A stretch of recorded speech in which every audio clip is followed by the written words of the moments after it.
إن الحمد لله نحمده ونستعينه ونستغفره ونعوذ بالله من شرور أنفسنا ومن سيئات أعمالنا من يهده الله فلا مضل له ومن يضلل فلا هادي له وأشهد أن لا إله إلا الله وحده لا شريك له وأشهد أن سيدنا محمدا عبده ورسوله اللهم صل وسلم وبارك على عبدك ورسولك محمد وعلى آله وأصحابه أجمعين আলহামদুলিল্লাহ সিরাতুন নবীর আলোচনায় আমরা আছি। রাসূলুল্লাহ সাল্লাল্লাহু আলাইহি ওয়াসাল্লামের বিদায় হজের সফরে তিনি মক্কায় পৌঁছে গিয়েছেন বা পৌঁছে যাচ্ছেন, এখনো পৌঁছেননি। তিনি জিলহুলাইফা মিকাত থেকে রওনা হয়ে অনেক দূর এসে গিয়েছেন। পথিমধ্যে কিছু গুরুত্বপূর্ণ ঘটনা ছিল, সেগুলো আমরা শুনেছি। এখনো তিনি পথিমধ্যে যেখানে আছেন সেই বিষয়ের কিছু আলোচনা এখন আসবে। এবং আপনারা জানেন যে বিদায় হজটি ছিল রাসূলুল্লাহ সাল্লাল্লাহু আলাইহি ওয়াসাল্লামের জীবনের একটি গুরুত্বপূর্ণ বিষয়, এবং যেখান থেকে বিশেষ করে হজের মাসাইলগুলো সমস্ত কিতাবে নেওয়া হয়েছে। সেই বিদায় হজ তা ওনার জীবনের একটি বড় ঘটনা। যেমন হজের তালিম নেওয়া গেছে, তেমনি ইসলামের অনেক গুরুত্বপূর্ণ বিধানগুলো আল্লাহ তাআলার পক্ষ থেকে তিনি ব্যাখ্যা করেছেন। হাজার হাজার না, শুধু 1,00,000-এরও বেশি মানুষ ওনার সঙ্গে থেকে রাত দিন একসঙ্গে অনেক কিছু শেখার সুযোগ পেয়েছেন। তো বিদায় হজে উনি যখন রাস্তায় আছেন তখন একটি ঘটনা ঘটল রাওহা এলাকায়। রাওহা হচ্ছে মদিনা থেকে প্রায় 100 মাইলের কাছাকাছি দূরে মক্কার রাস্তায়। পুরনো রাস্তা যেটা ছিল মক্কার, সে রাস্তায় এটা পড়ে, কিন্তু এখন নতুন রাস্তা হয়ে গেছে বড়, সেটা আরেক সাইডে পড়ে গিয়েছে। ওইখানে ওনারা যখন আসেন, রেস্ট নিচ্ছেন, তখন দেখা গেল যে সেখানে একটা বন্য গাধা, যেটাকে শিকার করার জন্য কোনো শিকারী আঘাত করেছে, আঘাত পেয়ে গাধাটা দৌড়ে পালিয়ে যাওয়ার চেষ্টা করছে, কিন্তু ইতিমধ্যেই আহত হয়ে গেছে। তারপরেও সে চলছে। ওটা দেখার পরে সাহাবায়ে কেরাম দৌড়ে আসলেন, কারণ এই বন্য গাধা খাওয়া তখনও জায়েজ, পালিত গাধা খাওয়া জায়েজ নয়। বন্য গাধা এটা একটা শিকার করতো, সেটা বনে থাকতো বা মরুভূমিতে বিভিন্ন জায়গায় থাকতো, সেখানে ওনারা শিকার করে খেতেন। তো এটা এখন একটা ভালো শিকারি পাওয়া গেছে, যেমন আমাদের দেশে বন গরু আছে, তাই না, এরকম আর কি। তো এরকম তো ভালো, এটা খাওয়ার জন্য সাহাবারা যারা আশেপাশে আছেন একে জবাই করে পাকশাক করে খেলে তো একটা বড় সুযোগ হয়ে গেল। তো নবী করিম সাল্লাল্লাহু আলাইহি সাল্লাম ওনাকে বললো যে, সাহাবারা বললো, ইয়া রাসূলুল্লাহ, একটা বন্য গাধা কেউ বোধহয় কোনো শিকারী আটক করেছিল, কিন্তু সে তীর খেয়ে দৌড়ে এদিকে চলে এসছে, এখন সেটা মনে হচ্ছে যেন আমাদের হাতের নাগালে আছে, আমরা কি এটাকে ধরবো এবং এটাকে কি আমরা জবাই করব? আপনি কি বলেন? তখন তিনি বললেন, দাউহু ফাইন্নাহু ইউশিকু আন ইয়াতিয়া সাহিবুহু, তোমরা এটাকে ছেড়ে দাও, ধরো না। যে ব্যক্তি এটাকে শিকার করছিল, এত সে গাধা দৌড়ে পালিয়ে চলে এসছে, শিকারী হয়তো খুঁজবে এবং পেয়ে যাবে, শিকারী তার শিকারকে ধরুক। তখন বাহার কবিলা থেকে এক লোক কিছুক্ষণ পরে আসলো, সেই এই শিকারী ছিল আসলে। বললেন, ইয়া রাসূলুল্লাহ, এসে শিকারী বললেন, শাআনুকুম বিহাদাল হিমার, যে ইয়া রাসূলুল্লাহ, আমি তো এটা শিকার করেছি। তিনি হজে যাচ্ছেন না, তিনি একজন যাযাবর অথবা কোনো কবিলার বাসিন্দা, তিনি তার নিজের জন্যই স্বীকার করছিলেন। যখন দেখলেন সামনে যে রাসূলুল্লাহ সাল্লাল্লাহু আলাইহি ওয়াসাল্লাম আছেন, তিনিও মুসলিম এবং খুশি হয়েছেন, বলেন, ইয়া রাসূলুল্লাহ, আপনি এটাকে নেন, আপনাকে আমি এটা হাদিয়া দিয়ে দিলাম। তো নবী করিম সাল্লাল্লাহু আলাইহি সাল্লাম আবু বকর সিদ্দিক রাদিয়াল্লাহু আনহুকে বললেন যে, এটা ঠিক আছে, জবাই করে গোশত বন্টন করে দাও, যারা যে কয়জনকে দেওয়া যায়, সব 1,00,000 মানুষকে তো দেওয়া যাবে না, যদি দেওয়া যায় বন্টন করে দিয়ে দেওয়া। তো এটা ওনারা গ্রহণ করলেন। এই শিকারটা কে করেছিল? কোনো হাজি যিনি এহরামের হালতে আছেন তিনি করেছিলেন না। যদি কোনো হাজি এহরামের হালতে করে তাহলে এটা তার জন্য তার দম দেওয়া লাগবে, তার জন্য নিষেধ জায়েজ নাই, কোনো হাজি স্বীকার করতে পারবে না। তো ওইটা নন হাজি, যিনি হাজি নন তিনি করেছিলেন, এবং উনি স্বীকার করে যদি হাদিয়া দেয় তাহলে খাওয়া জায়েজ আছে। এটা একটা ঘটনা ঘটলো।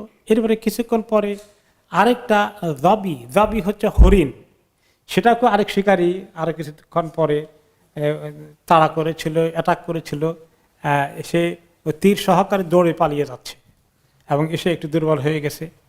তো নবী করিম সাল্লাল্লাহু আলাইহি সাল্লাম যে এটা যেন কোনো সাহাবী স্বীকার না করেন, ধরেন কেউ যদি বলে যে না আমি জবে করে দিই তাহলে তো এটা এখন খাওয়া যাবে, এটা যেন কেউ না করেন। সবাইকে বললেন যে খবরদার, এটাকে কেউ তোমরা স্বীকার করতে পারবে না। মালিক আসলে তখন সে যদি শিকারী আসে সে নিয়ে যায়, তার হক। আর যদি আপনি এটা মরেও যায়, সে শিকারী নাও আসে, তবু আমাদের জন্য এটা ধরে এটাকে জবাই করা ঠিক হবে না, কারণ আমরা ইহরামের হালাতে আছি। তো এরপরে ওনারা চলে গেলেন। তাহলে এখানে একটা জিনিস বোঝা গেল যে যদি অন্য কোনো শিকারী শিকার করে যিনি মুহরিম নন, ইহরাম করেননি, সেটা করে সে হাদিয়া দিলে সেই শিকার খাওয়া জায়েজ আছে, কিন্তু মুহরিম ব্যক্তিগণ শিকার করে খাওয়া জায়েজ নাই। তো এই কথাগুলো উল্লেখ করা হয়েছে খুব গুরুত্ব সহকারে। এই জন্য এই বর্তমান জামানায় আমরা যখন হজে যাই আমাদের কারো স্বীকার করা লাগে না, প্লেনের মধ্যে বসে কি স্বীকার করবেন। কিন্তু আগের জামানায় যখন 1 মাস 2 মাস দূরে থেকে সফর করে আসতেন, তখন সব খাবার তো সাথে ক্যারি করতে পারতেন না। ওনার রাস্তাঘাটে হালাল প্রাণী পালে শিকার করে খেতেন। খাওয়া যাবে কি, শিকার করা যাবে কি যাবে না, এই জন্য এই কাহিনীগুলোকে সাহাবায়ে কেরাম বয়ান করেছেন, বর্ণনা করেছেন, ধরে রেখেছেন। এগুলো পরে ওনাদের হজের মাসাইলের জন্য খুব দরকার ছিল। তো এই দুটো কেসা গেল। এরপরে সামনে আরেকটি ঘটনা ঘটলো। সাহাবায়ে কেরাম ওনাকে কিভাবে ফলো করেছেন, কি হচ্ছে না হচ্ছে, কি করেন না করেন, সব ওনারা বর্ণনা করেছেন। এগুলো এনে আমাদের সিরাতের কিতাবে জোগাড় হয়েছে। তার মধ্যে আরেকটি সুন্দর ঘটনা এসছে, যখন নবী করিম সাল্লাল্লাহু আলাইহি ওয়াসাল্লাম আল আরজ এলাকায় আসলেন, আরেকটু সামনে মক্কা মদিনার মাঝখানে, এবং ওনার এবং আবু বকর সিদ্দিক রাদিয়াল্লাহু আনহুর 2 জনের মালামাল আরেকটি উটে রাখা হয়েছে। কারণ লম্বা সফর, খাবার দাবার, বিছনাপত্র কিছু এক্সট্রা লাগবে, এগুলো ওনারা এক্সট্রা নিয়েছেন মাল নেওয়ার জন্য। আরেকটা উট, আর 2 জনের আলাদা 2টা উটে তো সফর করে নিজেরা আসছেন। তো ওনাদের 2টো উট, একটা উটে 2 জনের মাল আছে, সেই মালকে, সেই উটটাকে পাহারা দেওয়া, যখন এই জার্নি করে থামেন তখন আবার ঘাস খাওয়ানো বা কোনো দিকে চড়াইতে নিয়ে যাওয়ার জন্য আবার একটা আবু বকরের একটা কৃতদাস ছিল, তার কাছে রাখছেন, তুমি উটটাকে পাহারা দিও। তো কিছুক্ষণ পরে যার ওই ঘটনা একটা ঘটলো যে ওই সময় ওনারা রেস্টে আছেন, জার্নি ব্রেক করেছেন, বিরতি, যাত্রা বিরতিতে বসছেন, হয়তো খাওয়া দাওয়া করবেন, পানি টানি খাবেন। ওই সময় রাসূলুল্লাহ সাল্লাল্লাহু আলাইহি ওয়াসাল্লামের সঙ্গে ছিলেন আবু বকর রাদিয়াল্লাহু আনহু, আর ওনার নবী করিম সাল্লাল্লাহু আলাইহি ওয়াসাল্লামের বিবি আয়েশা রাদিয়াল্লাহু আনহা ওনার পাশে আছেন, এবং আবু বকর রাদিয়াল্লাহু আনহু এবং ওনার আবু বকর রাদিয়াল্লাহু আরেক মেয়ে আসমা রাদিয়াল্লাহু আনহু, যিনি আয়েশার বোন, উনিও আছেন। তো অপেক্ষা করছেন যে ওই কৃতদাসটা খাবার দাবার সহকারে যেটা যে উঠে রাখা হয়েছে সেটা নিয়ে আসবে, সেখান থেকে ওনারা কিছু নিয়ে এখন খাবেন টাবেন ইত্যাদি। তো কৃতদাসটা আসছে, আসি দেখে যে সে তার সাথে উট নাই। এবার যে উট কই, আইনা বা এই রুকা, কোথায় রাখছো উট? সে কি বলে, কলা আদলাল তুহু আল বারেহা, গত রাত্রে উটটা হারিয়ে গেছে। কিরকম দুঃখ লাগে এখন বলেন, খাবার দাবার সব কিছু উটের উপরে। এখন এই 2 জনের খাবার দাবার জন্য অন্যদের কাছে এখন তাদের দয়া নিতে হবে। আবু বকর রাদিয়াল্লাহু আনহু নবী করিম সাল্লাল্লাহু আলাইহি ওয়াসাল্লামকে ঠিকমতো খাওয়ানোর জন্য সবকিছু, উনি তো মাশাআল্লাহ এই ব্যাপারে তো হিজরতের সময় যেভাবে করেছেন, এখনো তো এরকম প্রস্তুতি নিয়ে আসছেন। কিরকম কষ্টটা লাগছে আবু বকর রাদিয়াল্লাহু আনহুর কাছে। তো এখন এটা শোনার পরে আবু বকর রাদিয়াল্লাহু আনহু তাকে ধরে থাপ্পড় দুটো দেওয়া শুরু করে দিলেন। কষ্ট, মনের গোসা ধরে রাখতে পারলেন না। তো নবী করিম সাল্লাল্লাহু আলাইহি সাল্লাম মানে একটু আগে গিয়া যখন কৃতদাসটাকে থাপ্পড় দিচ্ছিল, নবী করিম সাল্লাল্লাহু আলাইহি সাল্লাম পাশে যারা বসে আছে ওনাদেরকে বলছেন, উনদুরু ইলা হাদাল মুহরিম মা ইয়াসনাউ, দেখো দেখো তো মুহরমটা কি করে। এহরামের হালতে কি কামটা করে দেখছো নি তোমরা? জাস্ট এই কথা বলছেন, আর এর চেয়ে বেশি কিছু বলেন নাই। ওয়াতাবাসসামু, আর তিনি মুচকি হাসি দিচ্ছেন। দেখো তো, মানে ওনার শ্বশুর তো একদিক থেকে, আবার আরেক দিক থেকে তো হলেন ওনার, মানে উনি তো নবী করিম সাল্লাল্লাহু আলাইহি ওয়াসাল্লাম তো নবী, আর সম্পর্ক কত মুহাব্বতের।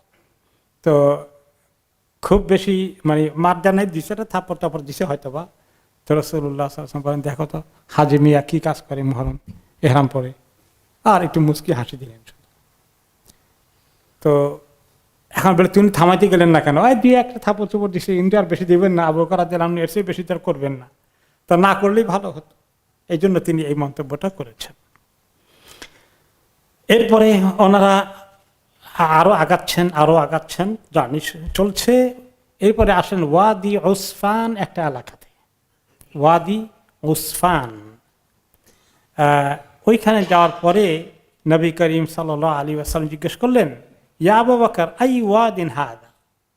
আবু বকর রাদিয়াল্লাহু আনহু বেশি চিনেন, উনি ব্যবসা বাণিজ্য করতে গিয়ে আসা যাওয়া বেশি করেছিলেন এগুলো।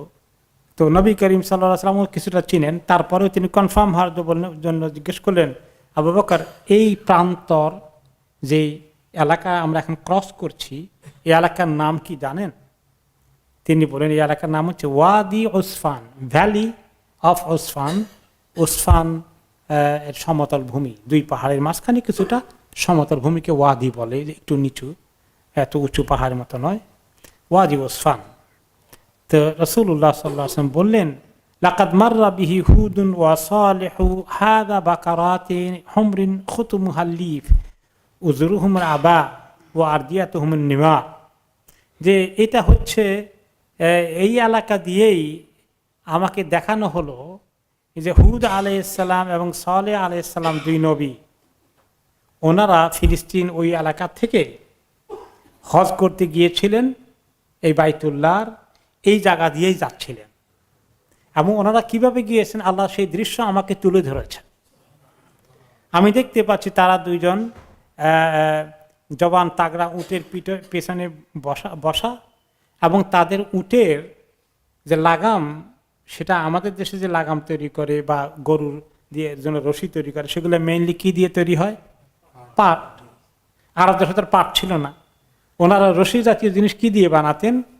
খেজুর গাছের পাতাকে চিকন চিকন করে নিয়ে বেনির মতো করে পেঁচিয়ে পেঁচিয়ে বানাতেন। আমি দেখতে পাচ্ছি যে তাদের বাকারাতিন হমর, তাদের উটগুলো ছিল লাল, এবং সেগুলোর রশি নাকে ধরে টানার জন্য ছিল খেজুর পাতার তৈরি। উজরুহুমুল আবা, তাদের ইজার ছিল আবা ধরনের কাপড়। ও আরদিয়াতুহুমুন নিমা, আর তাদের গায়ে রেদা, উপরে চাদর যেটা ছিল সেটা এরকম একদম সাদা ছিল না, এক ধরনের বাঘের গায়ে যেরকম টান থাকে, এই কম্বলের মধ্যে থাকে না অনেক সময়, ব্ল্যাঙ্কেটের মধ্যে এরকম এরকম ইয়াওয়ালা রেখাওয়ালা কাপড় গায়ে দিয়েছিলেন এহরামের কাপড় হিসাবে। নবী করিম সাল্লাল্লাহু আলাইহি সাল্লামকে দেখানো হলো ইলাবুনা ওয়াহুজ্জুন, ওনা তালবিয়া করতে করতে যাচ্ছিলেন, হজ করেছিলেন আল বাইতুল আতিক, আল্লাহর ঘরকে, সে দৃশ্য ওনাকে দেখানো হয়েছে। এই হাদিসের মধ্যে কয়েকটা শিক্ষা। একটা হলো যে এহরামের কাপড় সাদা আমরা পরি, কিন্তু কেউ যদি গরিব থাকে, সাদা কাপড় কেনার টাকা নাই, তার পুরনো কাপড় আছে এরকম সেলাইবিহীন খোলা কাপড়, চাদর মার্কা কিছু নিচে পরে উপরে পরে, এহরাম কিন্তু আদায় হয়ে যাবে। এটা একদম সাদা হওয়া লাগবে, এইটা শর্ত নয়, তবে সাদা উত্তম। এই কারণে রাসূলুল্লাহ সাল্লাল্লাহু আলাইহি ওয়াসাল্লাম সাদা পছন্দ করেছেন, সাদা কাপড় দিয়ে গায়ে দিতে পুরুষদেরকে উৎসাহিত করেছেন, এবং মাইয়িতকে দাফন করতে বলেছেন, এহরামের জন্য সাদাকে তিনি উৎসাহিত করেছেন, উত্তম এটা। এখনকার জমানায় তো এরকম সাদা কাপড় কিনতে একটু এহরাম হিসেবে কয় টাকাই লাগবে, আর এটা তো কঠিন না। কিন্তু পৃথিবীতে যখন অভাব অনটন বেশি ছিল, তখন এত সস্তায় কাপড় চোপড় মানুষের ইনকামের সঙ্গে এত মিলত না। এই জন্য আপনি দেখবেন যে নবী করিম সাল্লাল্লাহু আলাইহি ওয়াসাল্লামের জামায় অনেকগুলো তালি ছিল, সাহাবাদের জামায় অনেকগুলো তালি ছিল, কারণ অর্থনৈতিক অবস্থা কি আমাদের মতো ছিল এরকম? যত কিয়ামত আসবে দুনিয়ার মানুষের অর্থনৈতিক অবস্থা ততই ভালো হবে। মানে তারা খুব কাপড় চোপড় থেকে শুরু খাবার দাবার বাড়ি ঘর সাজ সরঞ্জাম এত বেশি হবে, হইতে হইতে কিয়ামতের আগে আরো বেশি বাড়বে। তো যাই হোক, তাহলে এখানে একটা জিনিস যে যদি কোনো সময় কেউ অন্য কাপড়ে এহরাম করে দেখেন কোনো সময়, তাহলে মনে করবেন না যে তার মধ্যে এহরাম হলো না, এহরাম হয়ে গেছে। এরপরে যে আল্লাহ তাআলা নবী করিম সাল্লাল্লাহু আলাইহি সাল্লামকে দেখালেন কিভাবে, ওনারা তো অনেক আগে এসেছিলেন এবং ওনারা মরে গেছেন কত আগে, এখন এই লোকগুলোর দৃশ্য আল্লাহ তাআলা ওনাকে কেমনে দেখালেন। তো আল্লাহ তাআলার কুদরতের তো কোনো অভাব নাই, আমাদের সীমাবদ্ধ সৃষ্টি, সীমাবদ্ধ সবকিছু সীমাবদ্ধতা রয়েছে, এবং আমাদের অতীতকাল, বর্তমানকাল, ভবিষ্যৎকাল, 3 কাল আছে, তাই না? আল্লাহ তাআলার কাছে সব এক কাল, সব বর্তমান, অতীতটাও বর্তমান, ভবিষ্যৎও বর্তমান। তো এগুলো আল্লাহ তাআলার কুদরত। নবী করিম সাল্লাল্লাহু আলাইহি ওয়াসাল্লাম মেরাজের জার্নি কিভাবে করলেন এত অল্প সময়ে? এটা দুনিয়ার কোনো সায়েন্সের কোনো ব্যাখ্যা করা যাবে? আমাদের সীমিত যে জ্ঞান, সীমিত বোঝার ক্ষমতাও অত্যন্ত লিমিটেড। কিভাবে আল্লাহ তাআলা এটা করলেন, কেমন, সেইটার পুরো বর্ণনা বের করা আমাদের পক্ষে সম্ভব হবে? এত বড় আকাশ, একটাও পিলার নাই, একটা পিলারও নাই, কেমনে টিকে আছে এত লক্ষ লক্ষ বছর ধরে? এটা কি ব্যাখ্যা আছে? তো এই জন্য এগুলা ঈমান যাদের আছে আল্লাহ তাআলার কুদরতের উপরে, তারা এটা এভাবেই বিশ্বাস করে। যেটা বলেছিলাম গত সপ্তাহে তাফসিরে বলেছিলাম যে মাইয়েতকে যদি কবরে ঢুকানো হয় এবং তিনি যদি ঠিকমতো 3টা প্রশ্নের উত্তর দিয়ে ফেলতে পারেন, তোমার রবকে, তোমার নবীকে, তোমার দিন কি, তাহলে পাশ করে ফেললেন, তাই না? আল্লাহ তাআলা আমাদেরকে তৌফিক দিন পাশ করার জন্য। আর তখন কি বলা হবে যে আল্লাহ তার পক্ষ থেকে 3টা প্রশ্ন যখন ফেরেশতারা করবেন, আল্লাহ বলে দিবেন উত্তর হয়ে গেলে আমার বান্দা ঠিকমতো উত্তর করে ফেলেছে, তার জন্য তোমরা কবরকে কোষাদা করে দাও। কত কোষাদা করবে, কত প্রশস্ত করবে? চোখের দৃষ্টি যদ্দূর যায় তত বড় হয়ে যাবে কবরটা। তো এই বলেছিলাম যে আমাদের এই রিয়াদুস সালাম গার্ডেন অফ পিস কবরস্থানে কয়েক হাজার কবর আছে। ওখানে যদি 3 জন 5 জন 10 জনও নেককার থাকেন, তাহলে প্রত্যেকের কবরটা এত বড় হয়ে গেছে। তো বাকি কবর কোথায় ঢুকলো, কোনটার মধ্যে ঢুকলো? একটাই যদি এত বড় একটা কবরই হয়ে যায়, তো বাকিগুলো জায়গা কোথায় হলো? এগুলা কোনো হিসাব আছে? বিজ্ঞান দিয়ে কোনো বোঝার কোনো তরিকা আছে? কারণ আমাদের এই বস্তুগত যতটুকুন কুদরত বা ক্ষমতা আছে অত্যন্ত সীমিত। আর আল্লাহ তাআলার কাছে তার এই দুনিয়ার সিস্টেমে সব কাজ করে না। আল্লাহ তাআলার সিস্টেম অন্যরকম। তিনি বলেন কুন ফায়াকুন, কিভাবে হয় সেটা আখিরাতে দেখা যাবে অনেক কিছু, এখন আমরা বুঝতে পারবো না। কিভাবে মরা মানুষগুলো আবার মাটির থেকে উঠবে, আস্ত গোটা মানুষ উঠবে। এখন যদি আপনি 1000 বছর আগের একটা কবর খুঁড়েন বা 5,000 বছরের কবর খুঁড়েন, কি হবে? হাড্ডি, কঙ্কাল বা হাড্ডিও গুঁড়ো হয়ে গেছে কোনো জায়গায়। সেই মানুষটা কেমনে মাটি থেকে উঠবে আবার? এটার বিজ্ঞান কি ব্যাখ্যা দিবে? বস্তুগত কোনো ব্যাখ্যা নেই। তা আমাদের সীমাবদ্ধতা দিয়ে সব চিন্তা করলে হবে না। এবার আমরা যাই আরেকটি ঘটনা ওনার যাত্রাপথে ঘটেছে। নবী করিম সাল্লাল্লাহু আলাইহি সাল্লাম অনেক কাছে এসে গেছেন এখন ইতিমধ্যে মক্কা। যখন তিনি আল আবওয়া এলাকায় আসলেন, অথবা ওয়াদ্দান, মক্কা শহরের বাইরে বেশ একটু দূরে, সেখানে ওই জার্নির মধ্যে দেখা হলো আরেকজন স্থানীয় লোকের সঙ্গে। তিনি হলেন সাআব ইবনু জাসামা নামে এক সাহাবী। তিনি নবী করিম সাল্লাল্লাহু আলাইহি ওয়াসাল্লামকে একটি গাধা উপহার দিলেন, জীবন্ত গাধা, জবাই করেন নাই। এবং গাধাটা হলো বন্য গাধা, বন গাধা যেটা খাওয়া যায় যাচ্ছে। তো রাসূলুল্লাহ সাল্লাল্লাহু আলাইহি সাল্লাম বললেন যে না, আমরা তো এটা বন্য গাধা যেহেতু এটা শিকার আপনি করেছেন, আমরা এটাকে জবাই করব, খাবো, এটা আমাদের জন্য জবাই করা জায়েজ নাই। তা আমরা নিচ্ছি না, আমি এটা নেব না, আপনি থ্যাংক ইউ, আপনি নিয়ে নেন। থ্যাংক ইউ অবশ্যই ইংলিশে বলেন নাই, আরবিতে যেটা বলা দরকার। তো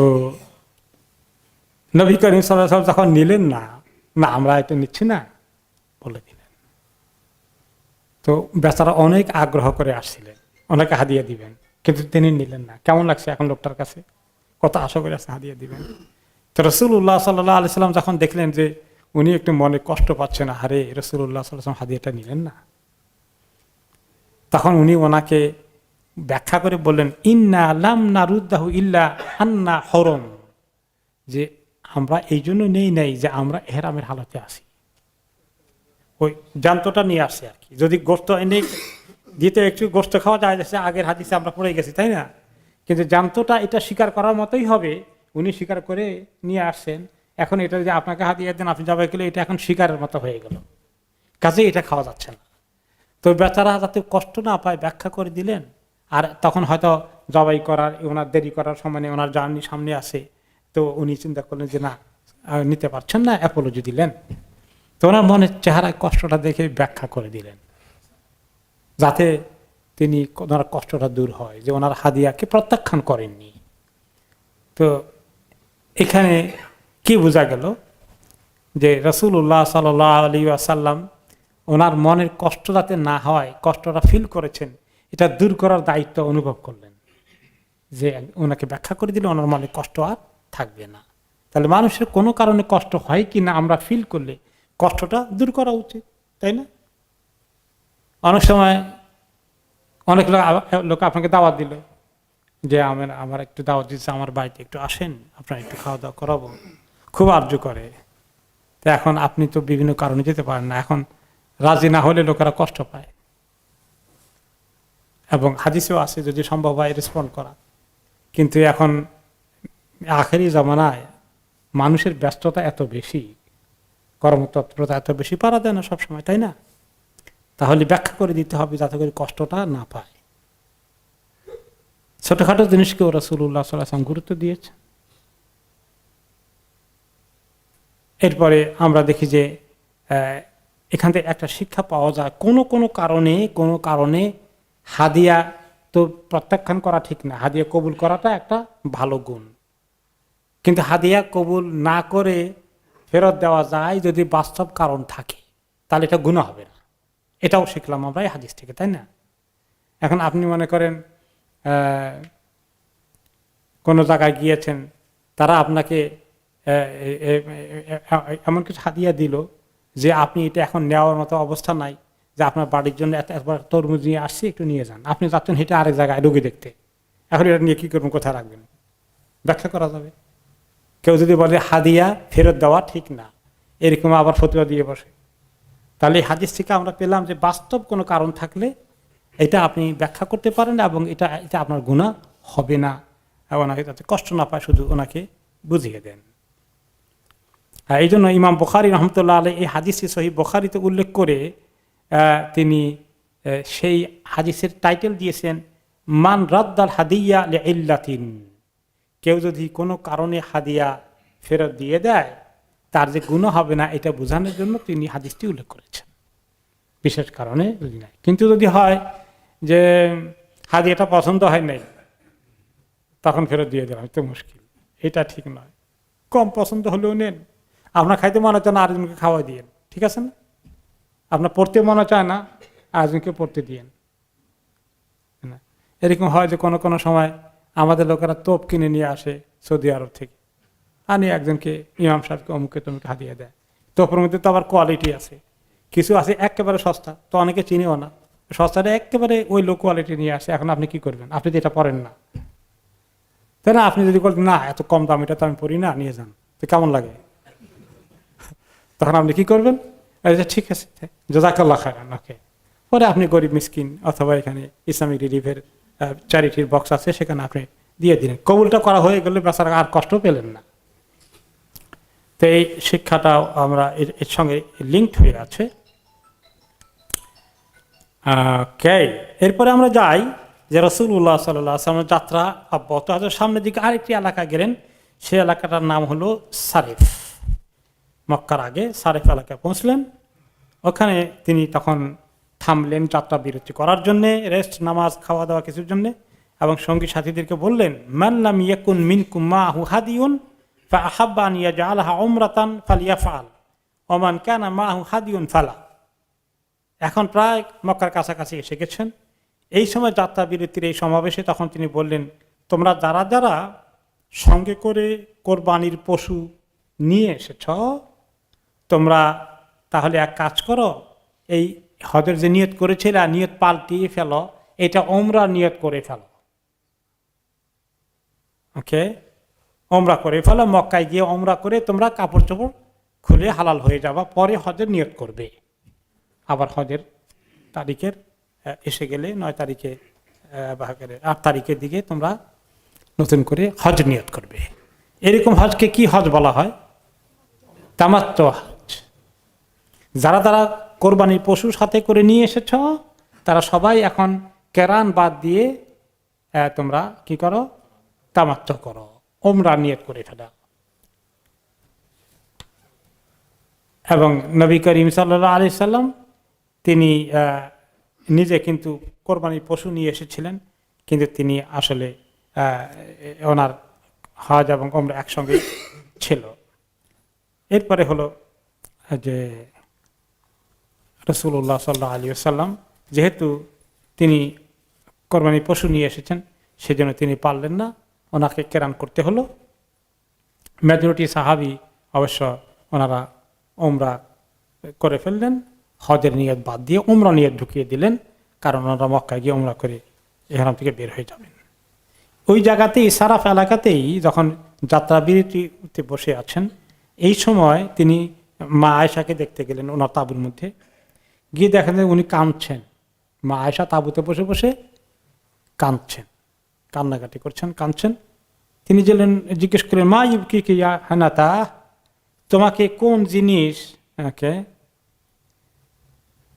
হানাতাহ বলেছেন, আয়েশা বলেন নাই। হানাতার অর্থ কি? হানাতার অর্থটা মানে এটা কোনো নাম না। এই তোমার কি হয়েছে, এই যে এই বলেছে, এই মানে অমুকে এভাবে ডাকলেন, ঠিক আছে, এই তোমার কি হয়েছে। তো এই সেন্সে তিনি জিজ্ঞেস করেন, তুমি কেন কাঁদো? তখন তিনি বললেন, সামিতু কাওলাকা লি আসহাবিকা ফামুনিআতুল উমরা, আপনি সব সাহাবীদেরকে বললেন ওমরা করার জন্য, তারা সবাই এখন ওমরা করার একটা আলাদা সওয়াব পেয়ে যাবে, আর আমি তো এখন ওমরা থেকে আমার নিষেধ হয়ে গেল। তিনি বললেন যে মুআমা শাআনুকে, কেন নিষেধ হলো কেন তোমার জন্য? ক্বালাত লা উসাল্লি, তিনি বলেন যে নামাজ পড়া যায় না, ওই হালত আমার হয়ে গেছে, মাসিক এসে গেছে। এবং উনি আদবের সাথে জবাব দিলেন, মাসিকের কথাটা উল্লেখ করেন, কি বলেছেন? লা উসাল্লি, আমার তো নামাজ পড়ার সুযোগ নাই। তাহলে এটা বোঝা গেল যে মাসিকের কথাটা না বলে নামাজ পড়া যায় না, এই কথাটা আরো উত্তম। এইভাবে করে তিনি জবাব দিলেন। তখন নবী করিম সাল্লাল্লাহু আলাইহি ওয়াসাল্লাম বললেন, ফালা ইয়াতিরুকে, এতে কোনো ক্ষতির কারণ নেই, তোমার জন্য কোনো লসের কিছু নেই। ইন্নামা আনতি ইমরাআতুম মিন বানাতি আদম, তুমি তো আদমের একজন কন্যা সন্তান। আদম সন্তানের মধ্যে আদমের পুরুষ সন্তান, আমরা সবাই আদম সন্তান, কেউ পুরুষ সন্তান, কেউ কন্যা সন্তান। তুমি তো আদম সন্তানের কন্যা, আদমের কন্যা সন্তান। কাতাবাল্লাহু আলাইকি মা কাতাবা আলাইহিন, সমস্ত আদম সন্তান যারা কন্যা, তাদের জন্য আল্লাহ যে নিয়ম ঠিক করে রেখেছেন, তাদের জন্য আল্লাহ যে একটা তাদেরকে মাসিকের তরিকায় যেতে হয়, এই প্রক্রিয়া রেখেছেন, তুমি সেই প্রক্রিয়ায় পড়েছ। এখন এটা কি তোমার কোনো অপরাধ হলো নাকি? এটা তো তোমার কোনো দোষ না, তুমি কান্নাকাটি করছে কেন?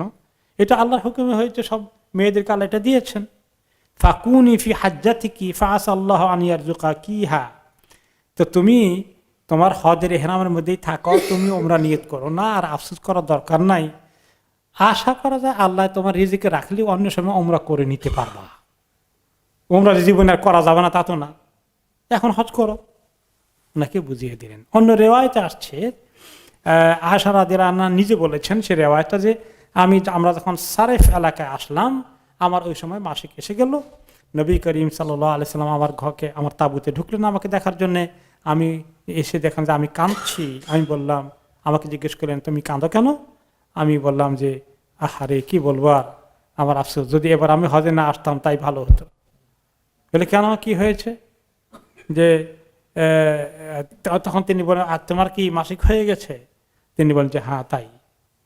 তখন নবী করিম সাল্লাল্লাহু আলাইহি ওয়াসাল্লাম বললেন, হাযা শাইউন কাতাবা আল্লাহু আলা বানাতি আদম, এটা তোমার কোনো অন্যায় না, তোমার কোনো দোষ না, তোমার কোনো এই ফল্ট ত্রুটি এখানে নয়, এটা তো আল্লাহ তাআলা আদমের সমস্ত কন্যাদের জন্য এটা লিখে দিয়েছেন।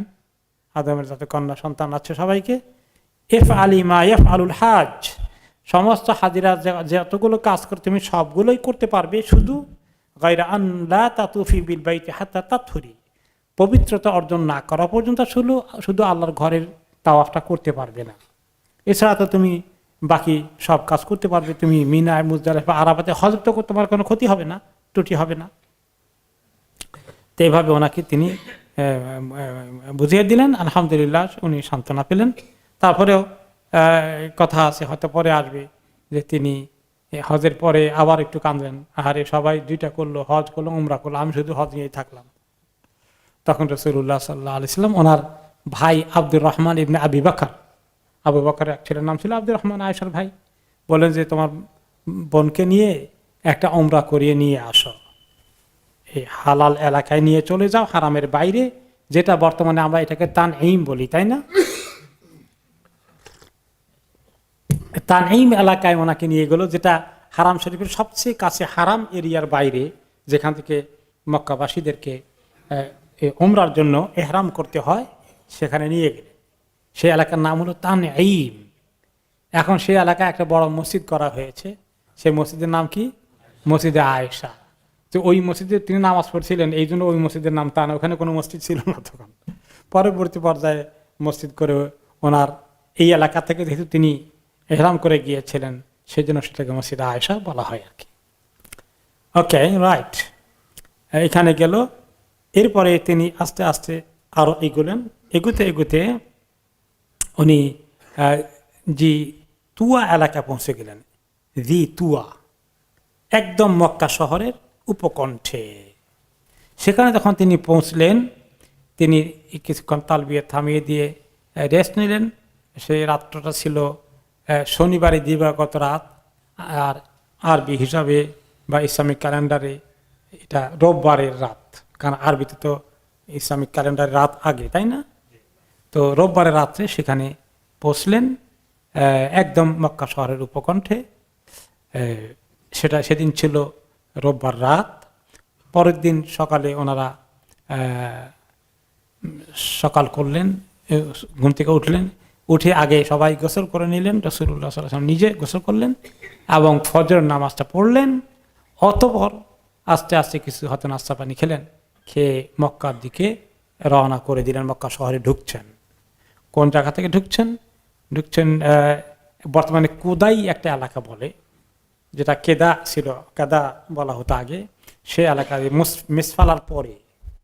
মিসফালা গিয়েছেন আপনারা অনেকে? মিসফালা থেকে আর একটু সামনে গেলে, সেখানে ফার্দার একটু গেলে ওইদিকে এই এলাকার নাম হলো কুদাই, আগে বলা হতো কাদা।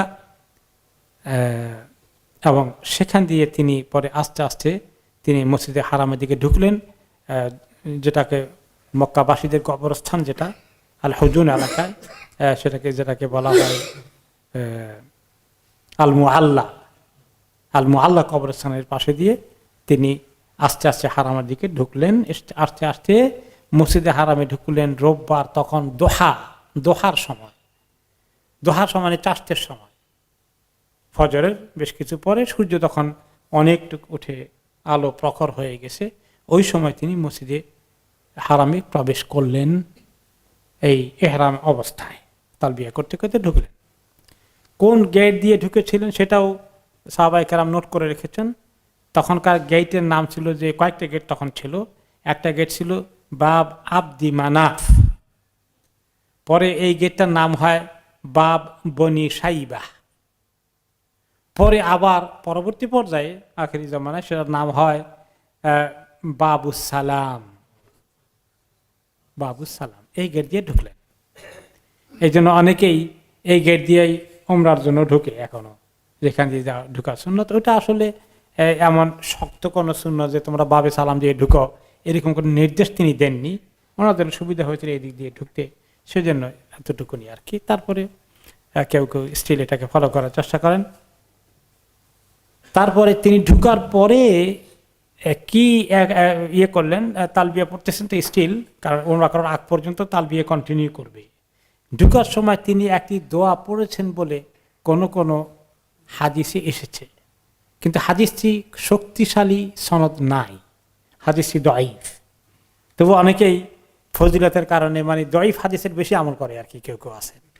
তো সেই তারা এটাকে এখনো আমল করেন ঢুকার সময়, আল্লাহুম্মা আনতাস সালাম ওয়া মিনকাস সালাম ফাহাইয়িনা রাব্বানা বিসসালাম আল্লাহুম্মা জিদ হাযাল বাইতা তাশরীফান ওয়া তা'যীমান ওয়া তাকরীমান ওয়া মাহাবাতান ওয়া জিদ মান হাজ্জাহু আও ইতামারাহু তাকরীমান ওয়া তাশরীফান ওয়া তা'যীমান।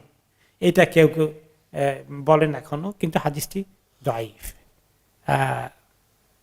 এখান দিয়ে তিনি ঢুকলেন, ঢুকার পরে তিনি সোজা চলে আসলেন হাজার আসওয়াদের কর্নারের দিকে। সেখানে এসে প্রথমেই তাওয়াফ শুরু করার আগে তিনি হাজার আসওয়াদকে হাত দিয়ে এরকম করে টাচ করলেন, এভাবে করে। তারপরে তিনি চুমু দিলেন। এরপরে তারপরে তিনি তাওয়াফ শুরু করে দিলেন। তো চুমু দিলেন। এখন চুমু যে দিলেন এটা ওনার সুন্নত, এবং তিনি আরো কয়েক সুন্নত আমল করেছেন। কোনো সময় চুমু দেন নাই, শুধু হাত দিয়ে টাচ করেছেন, অথবা লাঠি যখন উঠে পড়ে মাঝে মধ্যে তাওয়াফ করতেন, তখনকার ফ্লোরটা এরকম ছিল না, একদম শুধু মাটির ফ্লোর ছিল, জমিন। সেখানে অনেকেই উঠে বসেও সাওয়ার হয়ে তাওয়াফ করতেন। তখন এরকম করলে তিনি লাঠি দিয়ে এরকম টাচ করে সে লাঠিতে চুমু দিতেন। আর কোনো সময় তিনি হাতে ইশারা করেছেন, চুমু দেন নাই, এবং হাতকে চুমু দেন নাই। অনেকেই ওই চুমুর কথা নিয়ে হাতে ইশারা করলে হাতের মধ্যে চুমু দেয়, এটা সুন্নত নয়। তিনি নিজে মুখ লাগিয়ে চুমু দিয়েছেন, অথবা লাঠি দিয়ে যখন স্পর্শ করেছেন তখন লাঠির আগা চুমু দিয়েছেন, আর দূর থেকে হাত দিয়ে ইশারা করেছেন, হাতের মধ্যে চুমু দেননি। এভাবে তিনি তাওয়াফ শুরু করে দিলেন। এখানে একটি কথা আছে, এই যে চুমু যে দিলেন, এই হাজার আসওয়াদের ফজিলত কি কি আছে, তার শান কি, তার মর্যাদা কি, এগুলো নিয়ে অনেকগুলো হাদিস আছে। তিরমিজিতে এসেছে, মুসনাদ আহমদে এসেছে যে হাজার আসওয়াদ একসময় জান্নাতে ছিল, সাদা হয়ে এসেছিল, তারপরে মানুষের চুমু দিতে দিতে তার রংটা কালো হয়ে গেছে। এরপরে আরো হাজার আসওয়াদের দুটা বড় বড় চোখ আছে, সবগুলো মানুষের কারা কারা হজ করলো চুমু, সবগুলো সাক্ষী দেবে কিয়ামতের দিন। এগুলো সবগুলো হাদিসে একটাও সহি না। বরঞ্চ সহি হাদিস আরেকটা আছে ওমর রাদিয়াল্লাহু আনহু থেকে। সেটা কি? ওমর রাদিয়াল্লাহু আনহু বললেন, হাজার আসওয়াদ চুমু দিতে গিয়ে আশেপাশে যা লোকজন তারা যেন ভালো করে শুনে বললেন, ইন্নী আ'লামু আন্নাকা হাজার লা তাদুরু ওয়া লা তানফা, এই পাথর, আমি জানি তুমি পাথর ছাড়া কিছু না, তোমার কোনো ক্ষতি করারও কোনো ক্ষমতা নাই, উপকার করারও কোনো ক্ষমতা নাই। ওয়ালাউলা আন্নী রাআইতু রাসূলুল্লাহি সাল্লাল্লাহু আলাইহি ওয়াসাল্লাম ইউকাব্বিলুকা মা কাব্বালতুকা, আমি যদি না দেখতাম যে রাসূলুল্লাহ সাল্লাল্লাহু আলাইহি ওয়াসাল্লাম তোমাকে চুমু দিয়েছেন, তাহলে তো আমি তোমাকে জীবনেও চুমু দিতাম না। শুধু উনি চুমু দিয়েছেন বিধায় আমি তোমাকে চুমু দেই। তাতে বোঝা গেল এই পাথরটার যে আহামরি বিশাল কোনো ইতিহাস আছে, এবং জান্নাত থেকে নাজিল হয়েছে, ফেরেশতা যখন নিয়ে আসছেন ইত্যাদি অনেক হাদিস যেগুলো আছে, এগুলো ওমর রাদিয়াল্লাহু তাআলা আনহু এগুলা জানতেনই না, বা এগুলো সাহাবায়ে কেরামদের কাছ থেকে সহি কোনো রেওয়ায়েত আজ পর্যন্ত পাওয়া যায়নি। কিন্তু এই দঈফ দুর্বল রেওয়ায়েতগুলো বেশ গুরুত্ব সহকারে আমাদের সমাজে স্থান দখল করে বসে আছে। এরপরে নবী করিম সাল্লাল্লাহু আলাইহি ওয়াসাল্লাম যখন তাওয়াফ করলেন, তিনি হেঁটে তাওয়াফ করেছিলেন। ওই তাওয়াফটা, প্রথম তাওয়াফটা হেঁটে করেছেন। পরবর্তী পর্যায়ে অন্য সময় যখন তিনি সুযোগ হয়েছে কোনো সময় উঠে চড়ে তাওয়াফ করেছেন, অথবা হজের সময় তিনি সাওয়ার হয়েছিলেন। কিন্তু প্রথম তাওয়াফটা, তাওয়াফুল কুদুম যেটা, এটাকে তিনি কি করেছেন? হেঁটে করেছেন। আর রামালা সালাসান, প্রথম 3 তাওয়াফে রমল করেছেন। আমরা হজে যখন মাসালা শিখি যে প্রথম 3 তাওয়াফে, প্রথম তাওয়াফে যখন যাবেন, ওমরা তাওয়াফ আর হজে তাওয়াফ, ফার্স্ট তাওয়াফের মধ্যে কি করতে হবে? রমল করতে হবে। রমল অর্থ কি? হ্যাঁ, একটু দৌড়ের ভান, মানে একটু দ্রুত গতিতে ছোট ছোট পা দিয়ে একটু হাঁটার চেষ্টা, মানে একটু দ্রুত যাওয়ার চেষ্টা করা। কিন্তু মানুষ যখন বেশি থাকে দৌড়ার কোনো উপায় থাকে না। এবং রাসূলুল্লাহ সাল্লাল্লাহু আলাইহি ওয়াসাল্লাম যখন হজ করেছেন তখনও মানুষ কম ছিল না, 1,00,000-এর উপরে। এখন তো জায়গা অনেক বড় হয়েছে, ওনার সময় 1,00,000 লোকের সমাবেশ কি ছোটখাটো ছিল নাকি? অনেক ছিল। কাজে ওনারা যে ফিজিক্যালি খুব একটা দৌড়েছেন তা নয়, বরঞ্চ এর আগে যখন ওনারা একবার ওমরা করতে এসেছিলেন তখন সংখ্যা কম ছিল, তখন কিছুটা ওনারা দৌড়তে পারছিলেন। আর এই সময় দৌড়ের ভান করা, আসলে আমি মনে হয় একটু দৌড়ছি এরকম করছি, এভাবে করে তিনি রমল করেছেন। আর ইত্তেবা করেছেন। ইত্তেবা অর্থ কি? ডান কানটাকে, ইহরামের চাদর তো দোনো কান ঢেকে রাখা সুন্নত সবসময়, কিন্তু শুধুমাত্র এই প্রথম এই তাওয়াফগুলার সময় কি করা, প্রথম তাওয়াফের মধ্যে কি করতে হবে, ডান কাঁধ খোলা থাকবে, হাতকে বের করে দিয়ে চাদরটাকে বগলের নিচে দিয়ে এই কাঁধে ফেলে দেবেন, তাই না? এটা হচ্ছে ইত্তেবা, অর্থাৎ ডান বাজুকে খুলে রাখা, ডান বাহুকে খুলে রাখা। তো এটা তিনি করেছেন। এরপরে হাজরা আসওয়াদকে চুমে দিয়েছেন, আবার কোনো কোনো সময় তিনি লাঠি দিয়ে টাচ করেছেন, এরপরে কোনো সময় ইশারা করেছেন। আর তিনি কি করেছেন, রুকন ইয়ামানি এবং হাজরা আসওয়াদ এই দুই কর্নারের ভিতরের অংশে হাজরা আসওয়াদে আসার একটু আগে থেকে তিনি কি পড়েছেন, রব্বানা আতিনা ফিদ দুনিয়া হাসানা ওয়া ফিল আখিরাতি হাসানা ওয়া কিনা আযাবান নার। এগুলা সবকিছু আমাদের হজের মাসালার মধ্যে আমরা এখন এই হাদিস থেকে পেলাম। আলহামদুলিল্লাহ। নবী করিম সাল্লাল্লাহু আলাইহি সাল্লাম কোন কোন সময় তাওয়াফের সময় ডান হাত দিয়ে রুকন ইয়ামানিকে টাচ করেছেন, এবং কখনো চুমু দেন নাই বা হাত থেকে আবার চুমু দেন নাই, জাস্ট একটু টাচ করেছেন। রুকন ইয়ামানি যেটা হজরে আসওয়াদের আগের কোণাটাকে বলে রুকন ইয়ামানি, টাচ করেছিলেন। এভাবে করে ওনার তাওয়াফ যখন শেষ হয়ে গেল, তারপরে তখন তিনি 2 রাকাত তাওয়াফি নামাজ পড়ার জন্য মাকামে ইব্রাহিমের পেছনে গেলেন, যেটা আমরা এখনো পড়ি।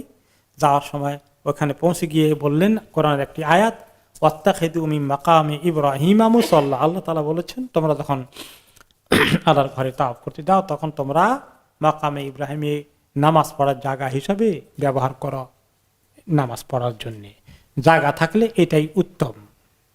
আর জায়গা না থাকলে যে কোনো জায়গায় পড়লে মাকামে ইব্রাহিমে পড়া শর্ত নয়। এবং কিছু লোক ওখানে আরেকটি জাহিলিয়াত কায়েম করে, এত মানুষের কত লক্ষ মানুষ এখন তাওয়াফ করছে, সেই জায়গায় মাকামে ইব্রাহিমে 2 রাকাত পড়ার জন্য সবাইকে কষ্ট দেওয়ার জন্য ওখানে দাঁড়িয়ে যায়, নামাজ পড়ে, কয়েকজনে মিলে আবার কয়েকজন মিলে পাহারা দেয়, আর হাজার হাজার মানুষের তাদের গায়ে হুমড়ি খেয়ে পড়ে, কত কষ্ট হয়ে যায়।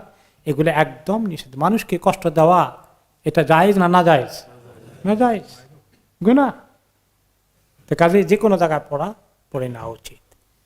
হ্যাঁ, এখন যেমন হচ্ছে খুব এই মুহূর্তে এই প্যান্ডামিকের কারণে মানুষ নাই, অল্প কজন করে, এখন মাকামে ইব্রাহিমে কেউ আরামসে পড়তে পারছে, অসুবিধা নেই। তো 2 রাকাত পড়লেন। ওনার পড়ার পরে তিনি আবার এসে একটু হাজরা আসওয়াদে 8টা চুমু দিয়ে চলে গেলেন।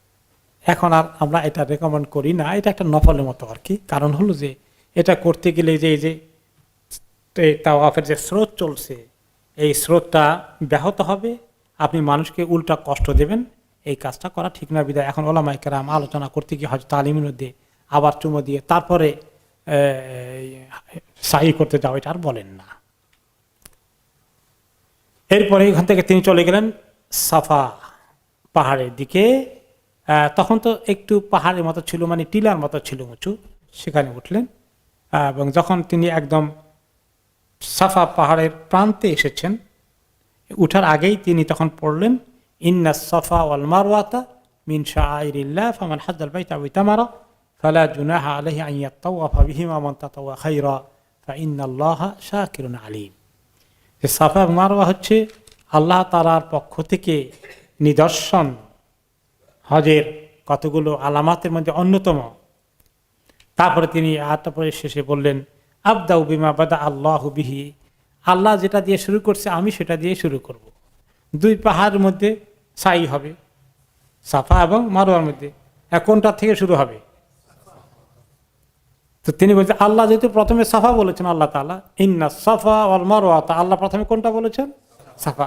কাজেই আল্লাহ যেহেতু প্রথমে সাফা বলেছেন, আমি সাফা থেকে শুরু করব। এই জন্য এটাই হলো এখন হজের নিয়ম, যে কেউ যদি মারওয়া থেকে করে উল্টা হয়ে গেল, সাফা থেকে মারওয়া যেতে হবে, তারপরে মারওয়া থেকে সাফায় আসবে। তো প্রথমটা শুরু হবে সাফা থেকে, এটা তিনি সেখানে বলে দিলেন।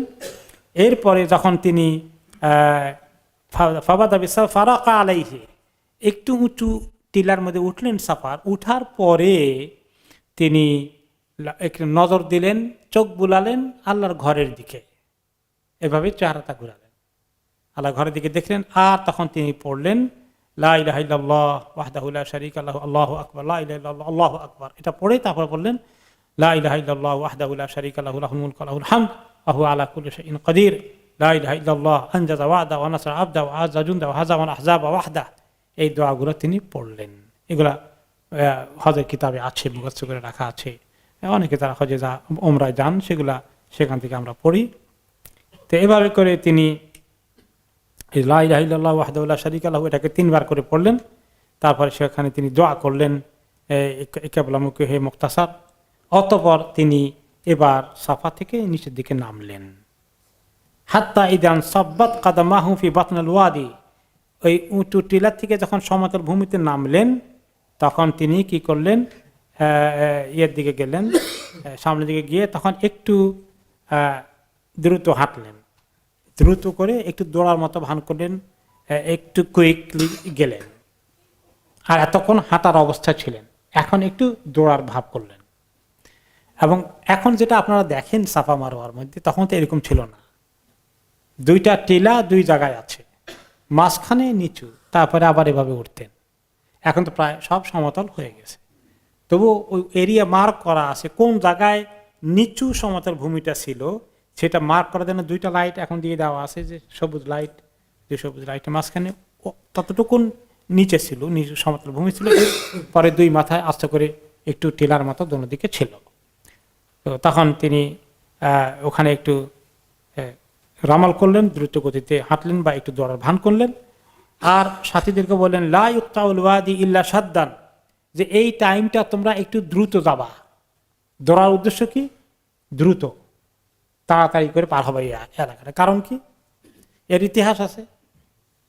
যখন ইসমাইল আলাইহিস সালামের বিবি হাজের আলাইহিস সালাম তার ছেলে ইসমাইলকে, দুধের বাচ্চাকে রেখে আসছিলেন জমজমের কুয়া তখন নাই ওই এলাকায়, পানি খুঁজতে গিয়ে, পানি শেষে এগুলো ইব্রাহিম আলাইহিস সালাম রেখে গিয়েছিলেন, পানি কোথায় পাওয়া যায়?